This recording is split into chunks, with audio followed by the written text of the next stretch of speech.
ስሜ ኡስታዝ አብዱራህማን ከማል እባላለሁ። የዚህ ዞን መጅሊስ ሰብሳቢ ነኝ። ይህ ሸሪዓችን ከዛሬ 1446 ዓመት በፊትም ያወጀ ጉዳይ ነው።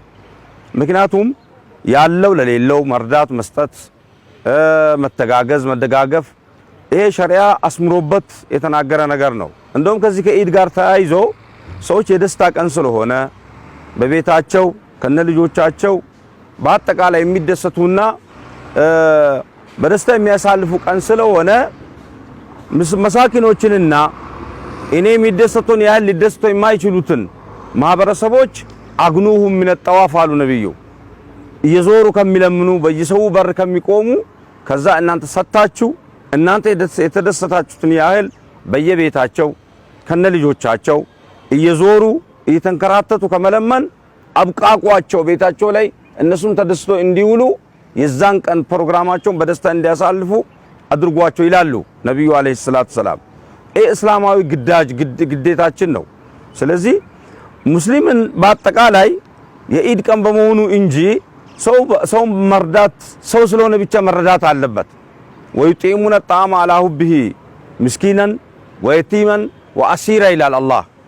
ሙስሊሞች ሲረዱ ቀለም ሳይለዩ ሃይማኖት ሳይለዩ ሰው ከተባለ ሰው ሆኖ ለተቸገረ ሁሉ መርዳት እስላማዊ ግዴታ ነው። ምክንያቱም የሰው ልጅ ከተቸገረ ችግር ማንም ነው። ሃይማኖትን ለይቶ አይደለም ችግር የሚመጣው፣ ቀለምን ለይቶ አይደለም፣ መልክን ለይቶ ብሔርን ለይቶ አይደለም። ይሄንን አስቀድሞም ከኢድም ውጪ አስቀድሞም ዲነል ኢስላም አስምሮበት የተናገረ ጉዳይ ነው። ትብብር፣ መደጋገፍ እና መረዳዳት የመጀመሪያ ጉዳይ ይሆናል ሰዎች በሰዎች ላይ ማለት ነው።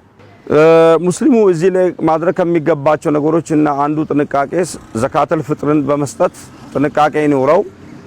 አወጣጡና አስጣጡ ከሰላት በፊት ስለሆነ ከሰላት በፊት ለመስጠት ትኩረት እንዲኖረው 4 እፍኝ ነው በአካባቢ ላይ የመጀመሪያ ግንባር ቀደም የቀለብ እህል ሊሆን የሚችለውን እህል መስጠት አለበት።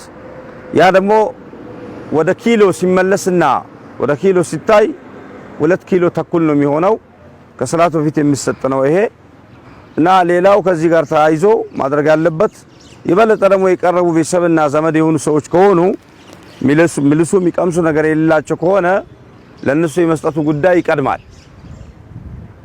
ከዚህ ጋር ተያይዞ እንግዲህ ሁላችሁንም ሙስሊም የሆነ ሰው አገር ውስጥም ከአገር ውጭም ለሚገኙ ሁሉ ይሄን የደስታ ጊዜ ኢድን እንኳን አደረሳችሁ እንኳን አደረሰን ብዬ በራሴና በመጅሊሱ ስም ለማለት እወዳለሁ።